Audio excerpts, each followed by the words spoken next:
नमस्कार विद्यार्थियों, CCS campus Sonipat की ऑनलाइन क्लास में आपका हार्दिक स्वागत है। पिछले लेक्चर में आपने देखा था कि मैंने आपको फिजिक्स के सिलेबस के बारे में बताया था। मैंने आपको यह बताया था कि डिफेंस के लिए क्या इंपॉर्टेंट है और क्या इंपॉर्टेंट नहीं है, क्योंकि जब तक हमें यह पता ही नहीं होगा कि हमें क्या पढ़ना है और क्या छोड़ना है, मुझे नहीं लगता कि आप सिलेक्शन ले पाएंगे। तो उस दौरान मैंने आपको फिजिक्स के सिलेबस के बारे में बताया था। मैंने आपको बताया था कि क्वेश्चन को सॉल्व अच्छे से करना हो और सॉल्व कम टाइम में करना हो, तो जाहिर सी बात है हमें अच्छे से ज्यादा कम टाइम पे फोकस करना और एक्यूरेसी पे ध्यान देना है।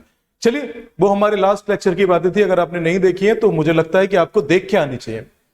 आज की हम बात करते हैं, तो आज का हमारा लेक्चर कुछ ऐसा है जो बहुत ही ज्यादा इंपॉर्टेंट है। पिछले 4 सालों में अगर आपने फोकस किया होगा तो ये जो आज भी टॉपिक मैं लेके चलने वाला हूं, इस टॉपिक से हर साल एक क्वेश्चन आता ही आता है।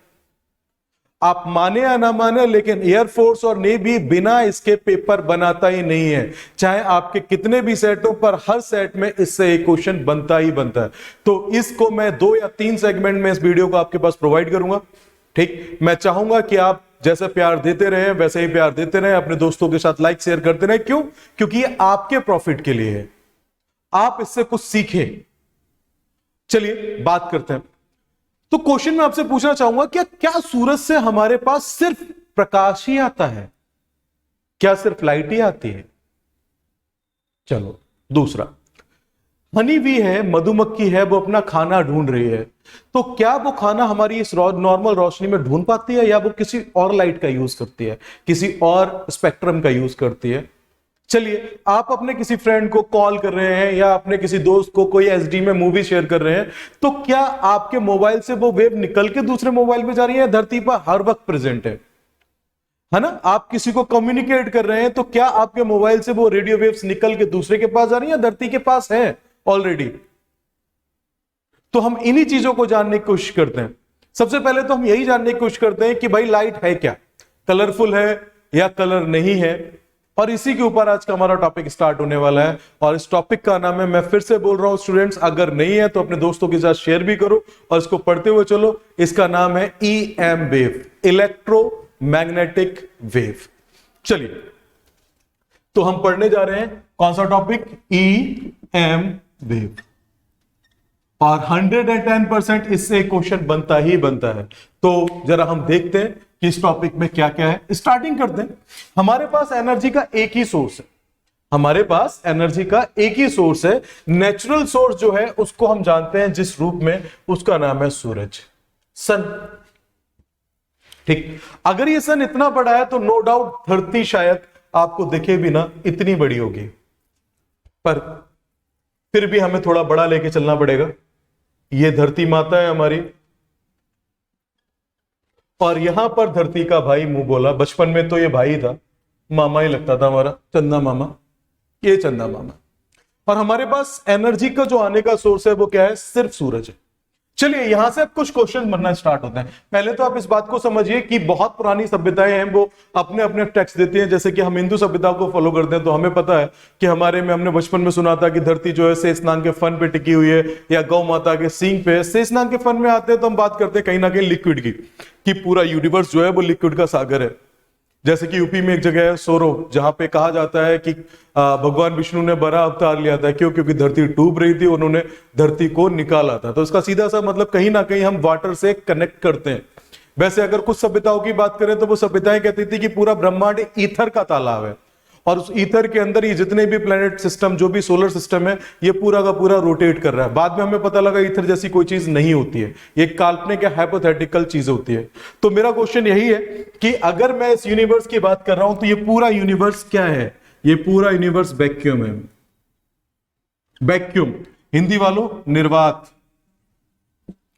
भाई स्पेलिंग बिल्कुल ठीक है, एयरफोर्स में पूछी गई थी और 2 बार पूछी जा चुकी है।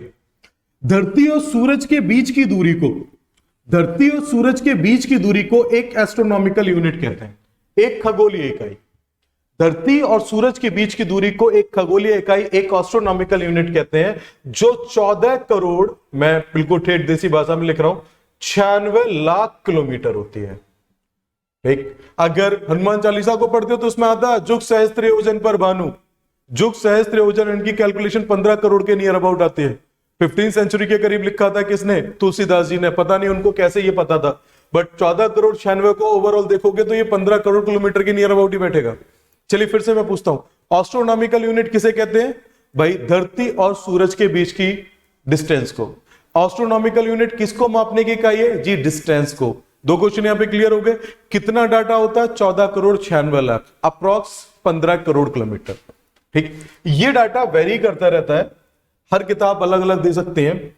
ये धरती और चांद के बीच की जो दूरी है वो है 3,84,000 किलोमीटर। कितनी है? 3,84,000 किलोमीटर। यहां तक मुझे लगता है किसी डाटे में कोई दिक्कत नहीं होनी चाहिए। तो जब मुझे पता है कि इस धरती और सूरज के बीच की दूरी एक एस्ट्रोनॉमिकल यूनिट है और ये 3.84 लाख किलोमीटर है, तो क्या है यहां पे? यहां पे सिर्फ निर्वात है, वैक्यूम है। तो क्या आपके शहर से कोई ट्रेन जाती है जो कोई अपनी ट्रेन में भर के लाइट लेके आती है और आपके शहर को प्रोवाइड करती है? नहीं ना।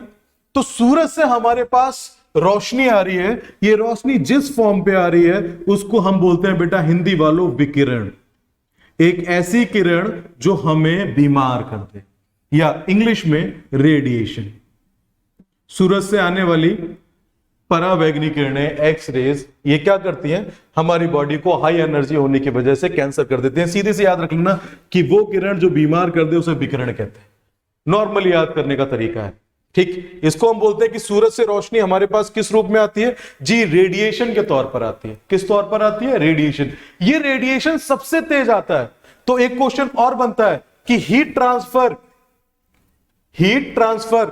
नहीं हो तो वीडियो को पॉज करके लिखें, उष्मा संचरण की हीट ट्रांसफर का सबसे fastest method of heat transfer, उष्मा संचरण की सबसे तेज विधि क्या होती है बेटा? हीट ट्रांसफर की, रेडिएशन। तो सूरज की रोशनी धरती पर किस रूप में आ रही है? रेडिएशन। ये रेडिएशन जिन वेव के तौर पर आता है, these are the oscillation, electric और मैग्नेटिक कंपन, इलेक्ट्रिक ऑसिलेशन और मैग्नेटिक। ठीक, अगर मैं इनकी बात करूं, ये जो ऑसिलेशंस हैं इनसे एक वेव बनती है जिसको हम बोलते हैं क्या? इलेक्ट्रोमैग्नेटिक वेव और EM वेव, और हिंदी वालों विद्युत चुंबकीय तरंगे। ठीक, अच्छा, एक कंपन है किसके? इलेक्ट्रिक और मैग्नेटिक कंपन है। कोई भी चार्ज पार्टिकल जब रेडिएट हो रहा होता है, जब एक्सीलरेटेड फॉर्म में जा रहा होता है, तो जाहिर सी बात है नॉर्मली वो चलने पर भी इलेक्ट्रिक और मैग्नेटिक फील्ड पैदा करता है। ठीक, दीज आर द ऑसिलेशन। तो जाहिर सी बात है ये कंपन है, इस वजह से ये इलेक्ट्रिक और मैग्नेटिक फील्ड में डिफ्लेक्ट नहीं होते हैं। EM वेव, दोबारा से पॉज करके लिखना चाहो तो लिख लेना, EM वेव इलेक्ट्रिक और मैग्नेटिक फील्ड में डिफ्लेक्ट नहीं होती है। नेक्स्ट, इलेक्ट्रोमैग्नेटिक वेव की खोज करने वाले कौन थे? डिस्कवर्ड बाय कौन? ठीक है, तो याद रखना इसकी खोज करने वाला जो आदमी था बहुत अच्छा आदमी था। बहुत का मतलब क्या हो गया? मैक्स अच्छा बेल, मैक्सवेल। ये कौन थे? ये मैक्सवेल थे जिन्होंने किसकी खोज की थी? इलेक्ट्रोमैग्नेटिक वेव की खोज की थी, EM वेव की, जिनको हमने क्या बोला? विद्युत चुंबकीय तरंगे। तो मैं तुमसे फिर से पूछना चाहूंगा कि भाई सूरज और धरती के बीच की डिस्टेंस कितनी थी? एक एस्ट्रोनॉमिकल यूनिट है। ठीक, कितना होता है? 14,96,00,000 होता है। भाई सूरज की रोशनी धरती पर पहुंचने में टाइम कितना लेती है?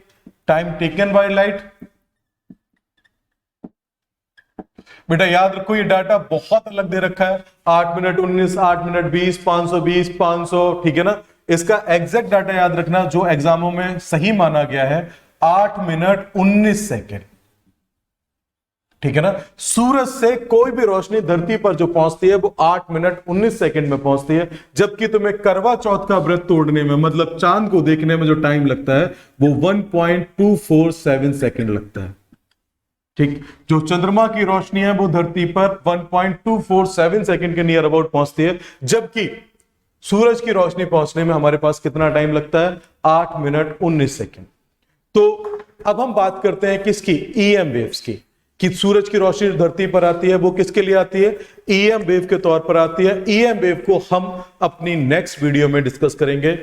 Thank you class. पर मैं चाहूंगा कि आप इस चैनल को लाइक शेयर सब्सक्राइब करें, अपना प्यार यूं ही देते रहें और दोस्तों के साथ शेयर करते रहें, जिससे कि नॉलेज आपकी बढ़े और बटे भी। Thank you very much class. Thank you.